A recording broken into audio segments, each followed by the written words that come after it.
Last week, the wreck of the barquentine Endurance was found on the floor of the Weddell Sea in Antarctica, lying at a depth of over 1,600 fathoms, or around 10,000 feet. The ship is famous, of course, for having been used by Sir Ernest Shackleton during his ill-fated 1914 Antarctic expedition, and for being crushed by ice about a year after the expedition's start. The Imperial Trans-Antarctic Expedition has been the subject of endless books, films, and scholarship. But what of the vessel herself?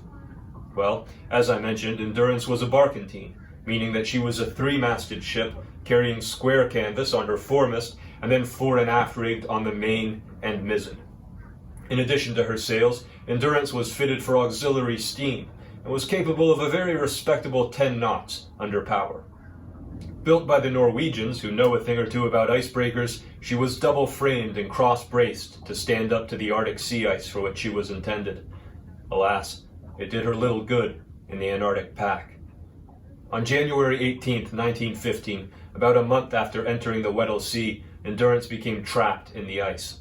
For 9 months, she drifted in the pack, her crew unable to free her, until finally, in late October, her hull was stove in by the mounting pressure.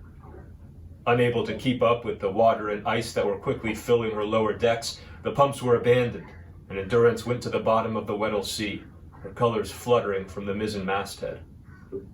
And there she has remained, remarkably well preserved by the frigid water, until her discovery last week by an expedition mounted by the Falklands Maritime Heritage Trust.